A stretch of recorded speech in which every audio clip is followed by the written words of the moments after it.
حضرت علی رضی اللہ تعالی عنہ نے فرمایا، کفر کے بعد سب سے بڑا گناہ کسی کی دل آزاری ہے۔ جب کوئی دوست تمہیں اپنا راز بتائے تو سمجھ لینا کہ وہ اپنی عزت تمہیں امانت دے رہا ہے، اس میں کبھی بھی خیانت مت کرنا۔ کسی کا عیب تلاش کرنے والے کی مثال اس مکھی جیسی ہے جو سارا خوبصورت جسم چھوڑ کر صرف زخم پر بیٹھتی ہے۔ وقت اور دولت دو ایسی چیزیں ہیں جو انسان کے اختیار میں نہیں۔ وقت انسان کو مجبور اور دولت مغرور بنا دیتی ہے۔ سب سے پہلی عبادت یہ ہے کہ انسان مصیبت میں صبر کر کے اللہ پاک سے مدد کا منتظر رہے۔ کامیابی حوصلوں سے ملتی ہے، حوصلے دوستوں سے ملتے ہیں، دوست مقدروں سے ملتے ہیں اور مقدر انسان خود بناتا ہے۔ تین چیزیں ایمان کو تباہ کر دیتی ہیں: امیروں کی محفل، عورتوں کی صحبت اور جاہلوں سے بحث۔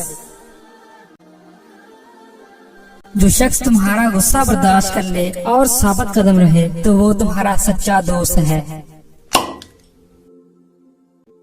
جو ذرا سی بات پر دوست نہ رہے وہ دوست تھا ہی نہیں، اور جس کو ایسے دوست کی تلاش ہو جس میں کوئی خامی نہ ہو اسے کبھی بھی دوست نہیں ملتا۔ 100 دوستوں سے بہتر وہ ایک دشمن ہے جو دل میں نفرت تو رکھتا ہے لیکن منافقت نہیں کرتا۔ ایسی غربت پر صبر کرنا جس میں عزت محفوظ ہو اس امیری سے بہتر ہے جس میں ذلت و رسوائی ہو۔ رشتوں کی خوبصورتی ایک دوسرے کی بات کو برداشت کرنے میں ہے۔ بے عیب انسان تلاش کرو گے تو اکیلے رہ جاؤ گے۔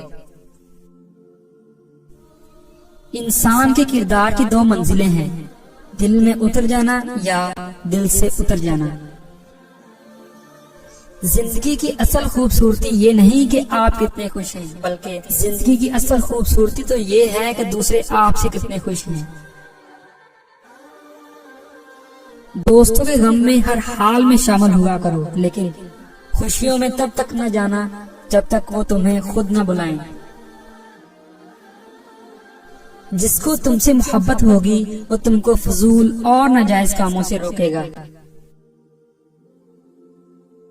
تمہارا ایک ہی رب ہے، پھر بھی تم اسے یاد نہیں کرتے، لیکن اس کے کتنے بندے ہیں پھر بھی وہ تم کو نہیں بھولتا۔ کسی کی مدد کرتے وقت اس کے چہرے کی جانب مت دیکھو، ہو سکتا ہے اس کی شرمندہ آنکھیں تمہارے دل میں غرور کا بیج بو دیں۔ 3 رشتے بے نقاب ہو جاتے ہیں: بڑھاپے میں اولاد، مصیبت میں دوست اور غربت میں بیوی۔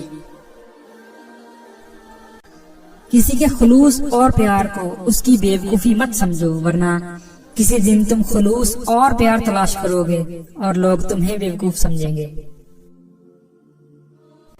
زندگی کو بدلنے میں وقت نہیں لگتا، لیکن وقت کو بدلنے میں زندگی لگ جاتی ہے۔